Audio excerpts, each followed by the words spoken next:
Bismillahirrahmanirrahim. Assalamualaikum warahmatullahi wabarakatuh. Innal hamdalillah nahmaduhu subhanahu wa ta'ala wa nashkuruh wa na'udzu billahi min shururi anfusina wa min sayyiati a'malina. May yahdihillahu fala mudhillalah wa may yudlil fala hadiyalah. Asyhadu an la ilaha illallah wa asyhadu anna Muhammadan abduhu wa rasuluh. Amma ba'du. Tuan-tuan dan puan-puan yang rahmati Allah Subhanahu wa taala, InsyaAllah pada hari ini kita menyambung kuliah kita di dalam tafsir surah Al-Baqarah ayat yang ke-99 sehingga ayat 101. Ayat ini masih lagi membicarakan ataupun mendedahkan berkenaan dengan sikap buruk golongan Yahudi yang dimurkai oleh Allah Subhanahu wa taala di dalam Al-Quran. Yang mana golongan Yahudi ini mempunyai banyak keistimewaan yang diberikan oleh Allah Subhanahu wa taala. Pada Allah Subhanahu wa taala mengurniakan kepada mereka nabi-nabi, rasul-rasul dari kalangan mereka, dan juga keterangan-keterangan daripada dalil-dalil tanda kebesaran Allah, tanda kebenaran Nabi Muhammad sallallahu alaihi wasallam.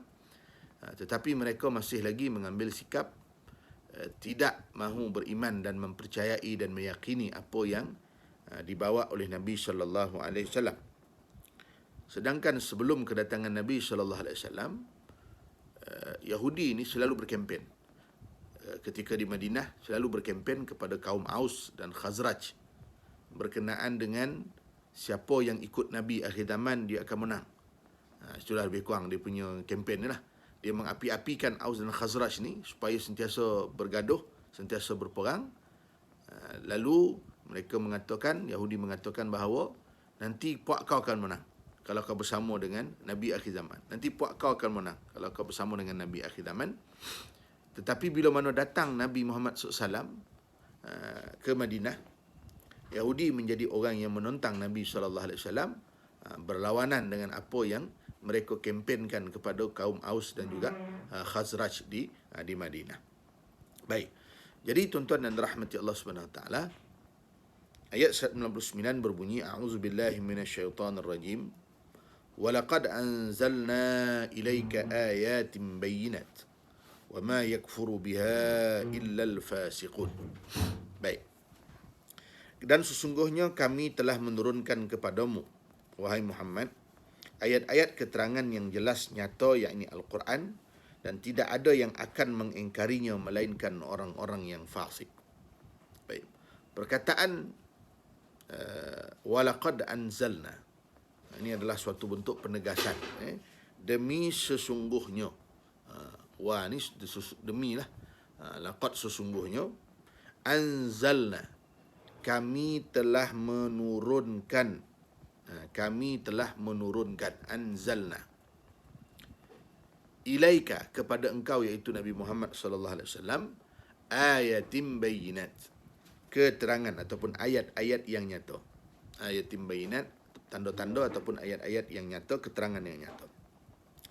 Baik, Allah mempertegaskan bahawa Allah menurunkan, anzalna. Bila sebut anzalna ataupun anzala, ia merujuk kepada sesuatu yang datang daripada tempat yang tinggi turun ke bawah. Itu dipanggil nazala ataupun turun. Jadi bila anzalna, ia merujuk kepada Al-Quran yang diturunkan oleh Allah Subhanahu wa taala daripada Lauh Mahfuz turun kepada Nabi sallallahu alaihi wasallam melalui perantaraan malaikat Jibril alaihi salam. Lepas tu dalam surah Al-Qadar kita jumpa ayat Allah Subhanahu wa taala sebut, inna anzalnahu fi lailatul qadr. Sungguhnya kami menurunkan Al-Quran itu pada malam Al-Qadar. Perkataan anzalna ni menunjukkan Quran itu turun secara jumlah wahidah, secara sekaligus. Itu daripada Lauh Mahfuz ke langit dunia. Baitul Izzah di langit dunia, itu disebut sebagai turun sekaligus. Maka itulah yang disebut oleh para ulama tafsiran makna anzalna, turun sekaligus. Adapun turun kepada Nabi Muhammad sallallahu alaihi wasallam pada usia Nabi 40 tahun, bermula usia Nabi 40 tahun sampailah Nabi wafat, bermula dengan ayat Iqra bismi rabbikal ladzi khalaq, dan berakhir dengan ayat wattaqu yawman turja'una fihi ila Allah. Itu surah daripada surah Baqarah yang mana ia turun secara beransur-ansur selama 23 tahun. Maka selalunya digambarkan dengan kalimah nazzalna, ataupun disebut dengan wa nunazzilul Quran. Ada sabdunya, ada tasydidnya. Menunjukkan apa? Ianya beransur-ansur. Wa nunazzilu ataupun inna nahnu nazzalna. Itu semua membawa maksud apa? Quran turun secara beransur-ansur. Tapi dalam ayat ini inna anzalna menunjukkan Quran itu turun sekaligus. Jadi ada tak percanggahan? Tak ada. Tak ada percanggahan. Turun sekaligus daripada Lauh Mahfuz ke Baitul Izzah langit dunia, turun beransur-ansur daripada Baitul Izzah di langit dunia kepada Nabi Muhammad SAW melalui malaikat Jibril secara beransur-ansur selama 23 tahun. Baik. Menunjukkan apa? Kemuliaan Quran. Ianya diturunkan oleh Allah Subhanahu Wa Taala daripada tempat yang mulia, turun kepada Nabi yang mulia, melalui malaikat yang mulia, di tompek yang mulia, pada waktu yang mulia. Semuanya yang berkaitan dengan Quran tu turun dengan kemuliaan. Baik. Jadi apabila Allah Subhanahu Wa Taala menyebut dan menggambarkan berkenaan dengan Al-Quran itu disebut dengan ayatim bayinat. Banyak ayat Quran kita jumpa Allah Subhanahu Wa Taala menggunakan kalimah ayatim bayinat. Dalam bahasa Arab, perkataan ayah ni maksudnya tanda lah, ayat. Kan? Ayat. Orang Melayu sebut ayat ni, Melayu sebut ayat-ayat lah, dia kata ayat kan. Ayat ni biasa macam apa? Kenyataan. Itu dalam bahasa Melayu lah. Tetapi hakikat sebenarnya, bila kita tengok di dalam Al-Quran, perkataan ayat itu boleh diterjemahkan dengan makna tanda. Ayat ni boleh diterjemahkan dengan makna tanda. Baik.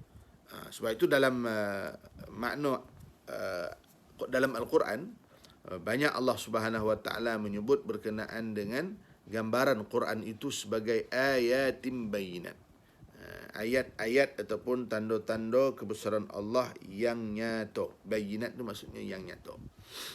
Baik. Apa makna ayat? Kenapa Quran disebut sebagai ayat? Kenapa Quran ini disebut sebagai ayat? Kenapa disebut sebagai tanda?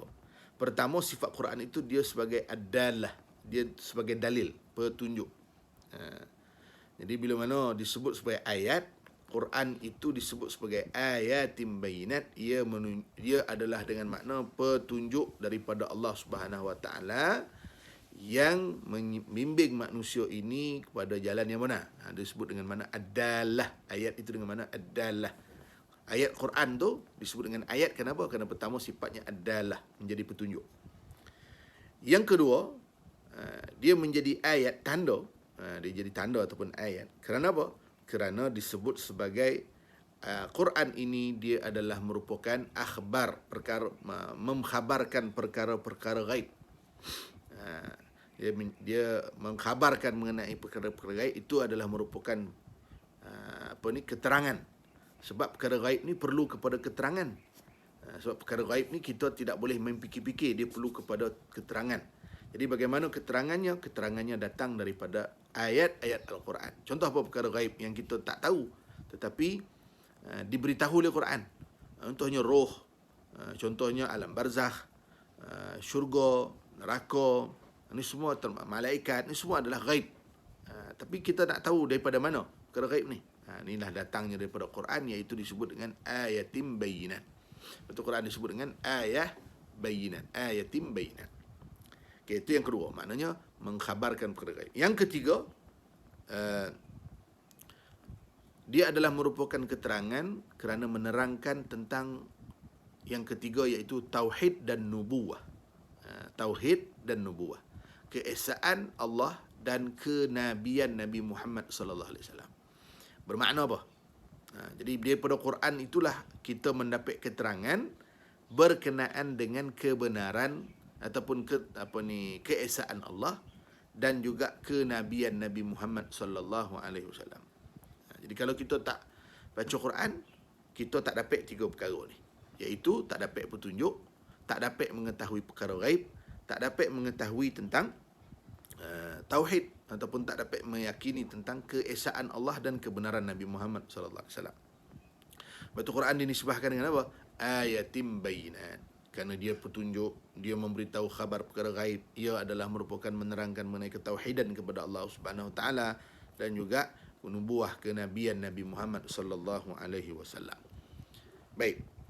Kemudian Allah Subhanahu Wa Taala menyebut wa ma yakfuru biha illal fasiqun. Dan tidak ada yang mengingkarinya melainkan orang-orang yang fasik. Baik, walaupun ayat ini turun kepada orang-orang Yahudi, kita sebut dalam kaedah mengaji tafsir Quran ni, al-ibratu bi umumil lafzi la bi khususis sabab. Ibrah, pengajaran itu diambil daripada keumuman lafaz, bukan hanya kerana kekhususan sebab. Maksudnya, walaupun sebab turun ayat ini kepada orang Yahudi, ia tidak bermakna ayat ini hanya untuk Yahudi sahaja tanpa kita ambil iktibar untuk kita. Tidak. Ayat ini turun kepada Yahudi, tetapi pengajarannya, iktibarnya, kono kepada semua orang. Bermakna, sesiapa yang mengingkari Al-Quran itu termasuk dalam golongan fasik. Itu mafhum ayat ni. Wa ma yakfuru biha illal fasiqun, dan tidaklah yang akan mengingkarinya melainkan orang yang fasik. Maknanya apa? Yang ingkar pada Quran itu adalah orang-orang yang fasik. Siapa yang ingkar pada Quran, dia adalah orang-orang yang fasik. Mana fasik? Fasik ni berdosa besar, orang yang menderhaka, fujur. Ini makna fasik. Okay? Sama ada dia fasik itu dengan ilmunya. Ada orang fasik dengan ilmu dia. Berdosa besar ataupun dia melakukan perbuatan fasik ni sebab dia berilmu. Ini macam orang Yahudi lah. Contohlah Yahudi kan. Dia tahu kebenaran tapi tak mahu beriman dengan kebenaran, mengikut kebenaran, sedang dia berilmu. Ini namanya fasik dengan ilmu. Dan yang kedua, fasik ni juga dengan sebab jahil. Ada juga orang fasik kerana kejahilan. Dia tak tahu. Dia tak tahu pun hukum tu apa. Ataupun dia tak tahu. Itu disebabkan kejahilan. Dua-dua ni bahaya. Fasik sebab ilmu pun bahaya. Fasik sebab jahil pun berbahaya. Jadi kita berdoa mudah-mudahan Allah selamatkan kita daripada virus fasik ini. Ia lebih berbahaya virus fasik ini daripada semua virus-virus yang ada di atas muka bumi Allah Subhanahu Wa Taala. Baik, jadi ada dua lah. Satu, fasik sebab ilmu. Yang kedua, fasik sebab jahil. Apa makna fasik? Fasik ni disebut oleh para ulama dengan tafsir khurujul insan amma haddallahu lahu. Seseorang manusia yang terkeluar daripada batasan yang telah Allah tetapkan kepadanya. Itu dipanggil sebagai fasik. Maknanya sesuatu yang terkeluar daripada batasan yang sepatutnya, maka itu dipanggil sebagai perbuatan fasik. Contohnya haram. Itu had dia. Bila mana haram, itu had dia. Kalau dia buat juga, maka dia boleh jadi fasik. Ini contoh. Contohnya apa dia? Contohnya syaitan, iblis. Bila mana Allah SWT memerintahkan supaya sujud kepada Nabi Adam. Sujud ni sebagai maknanya penghormatan lah. Tapi dia enggan. Maka dia termasuk golongan yang fasik. Okay. Baik. Kemudian ayat yang seterusnya iaitu ayat 100. Awa kullama ahadu ahdan nabazahu fariqum minhum bal aktsaruhum la yu'minun. Patutkah mereka ingkari ayat-ayat keterangan itu, dan patutkah tiap-tiap kali mereka mengikat perjanjian setia dibuang dan dicabuli? Nabazahu fariqum minhum. Dibuang dan dicabuli oleh segolongan dari mereka, bahkan kebanyakan mereka tidak beriman kepada Allah Subhanahu wa taala. Baik. Jadi ayat ini juga menunjukkan sifat golongan Yahudi yang dimurkai oleh Allah Subhanahu wa taala, iaitu apabila mereka sudah didatangi oleh Allah Subhanahu wa taala dengan para rasul, para nabi, dengan membawa keterangan, dengan membawa kebenaran, lalu satu ketika mereka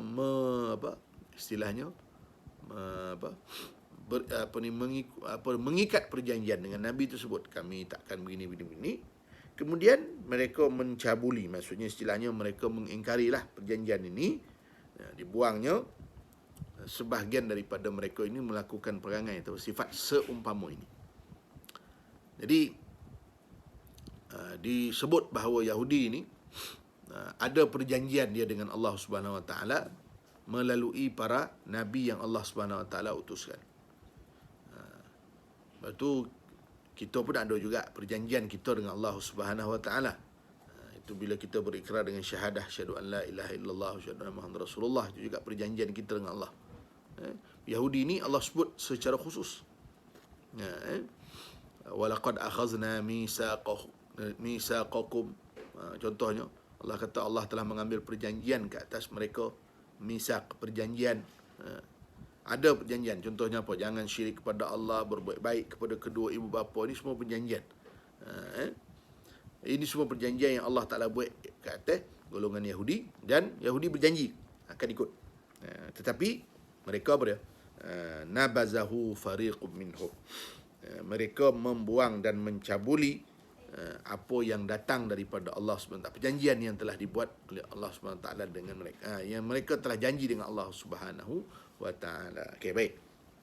Kemudian seterusnya Allah kata apa? Bal aksaruhum la yu'minun. Bahkan kebanyakan mereka tidak beriman. Bal aksaruhum la yu'minun. Maknanya yang engkar ni lebih ramai daripada orang-orang yang beriman ataupun mengikut ajaran yang dibawa oleh Nabi, ataupun berpegang dengan perjanjian tersebut. Baik. Ada satu perkara yang menarik bila kita jumpa ayat bal aktsaruhum la yu'minun ini. Dalam Quran Allah menggambarkan golongan ramai ini dengan golongan yang tak berkualiti lah, istilahnya tak berkualiti. Bila kita jumpa ayat Allah Ta'ala kata apa? Bal aktsaruhum, bahkan kebanyakan mereka, Allah kata apa? Yang saya cari lah ya. La yu'minun, tak beriman. La yashkurun, tidak bersyukur. La ya'lamun, tidak mengetahui. Apa lagi? La ya'qilun, tidak berfikir. La yasma'un, tidak mendengar. Selalunya disebut dengan gambaran ramai. Itu golongan-golongan tu ramai. Tetapi bila mana Quran sebut tentang golongan sedikit, yang sedikit ini digambarkan oleh Al-Quran dengan kualiti. Contohnya Allah kata apa? Wa qalilum min ibadiyasy syakur. Dan terlalu sedikit di kalangan hamba-Ku menjadi orang-orang yang bersyukur. Itu adalah kualitinya. Sullatum minal awwalin wa qalilum minal akhirin.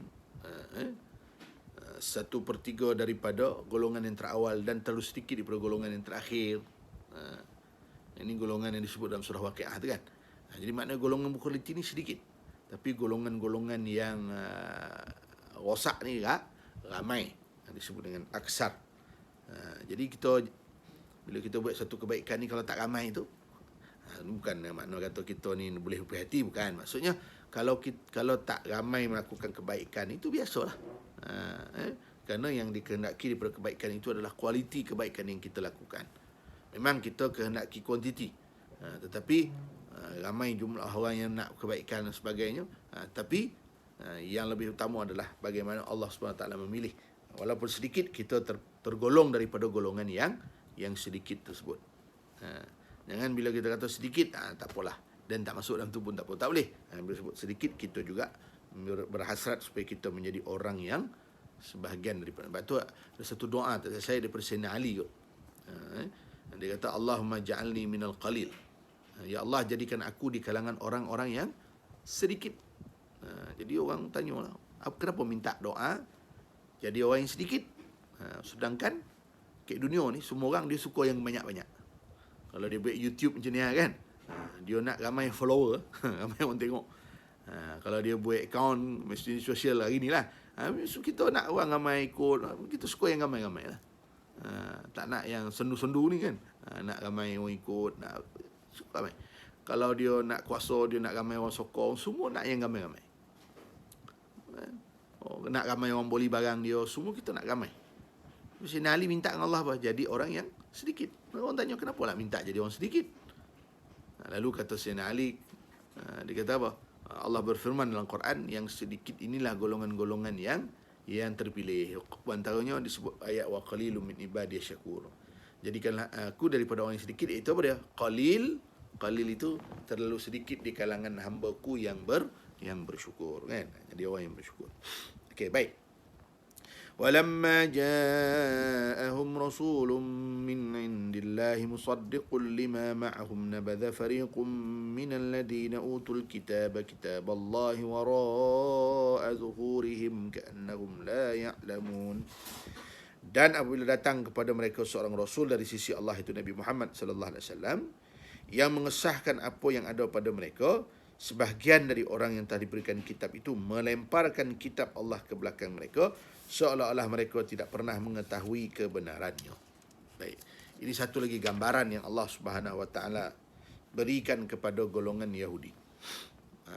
Mereka menolak kedatangan Nabi Muhammad sallallahu alaihi wasallam, sedangkan Nabi sallallahu alaihi wasallam rasul akhir zaman itu sudah dinyatakan oleh Allah Subhanahu wa taala di dalam kitab Taurat, dalam kitab Injil, okay, secara terang.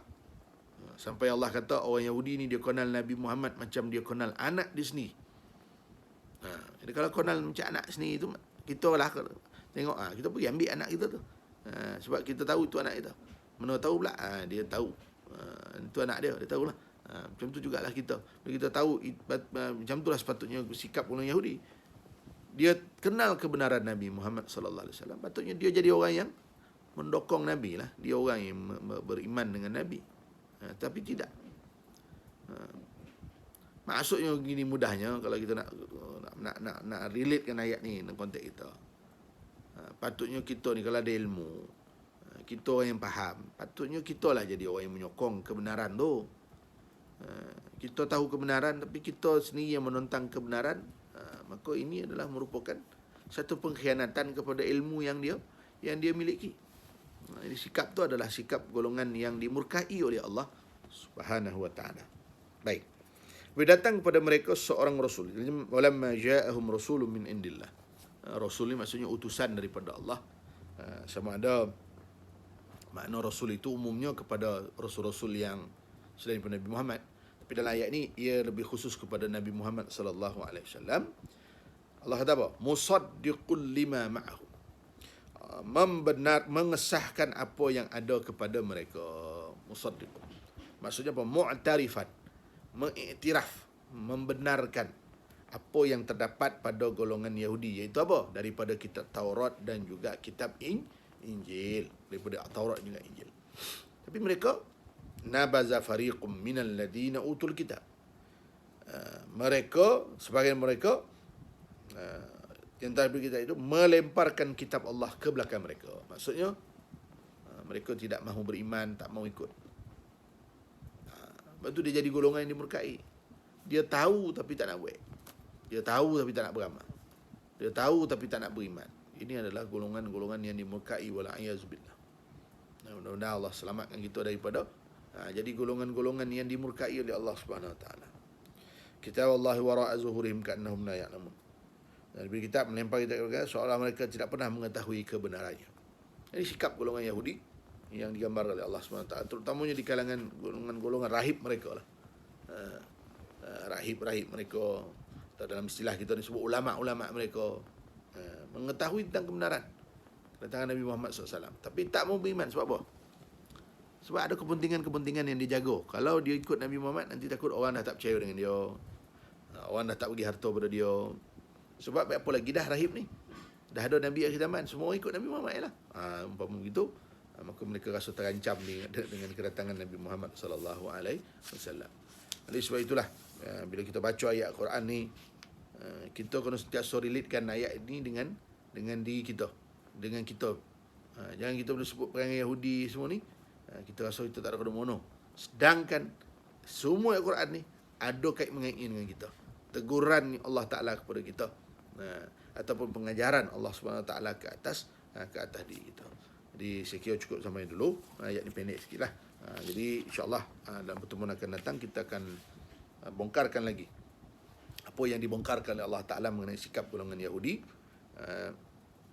di dalam surah Al-Baqarah ni. InsyaAllah mudah-mudahan ini bermanfaat, yang baik dari Allah, yang lemah daripada diri saya sendiri. Jangan lupa subscribe supaya ramai orang boleh dapat manfaat, boleh share. Qulu qali hadza wa astaghfirullahal azim li wa lakum. Assalamualaikum warahmatullahi wabarakatuh.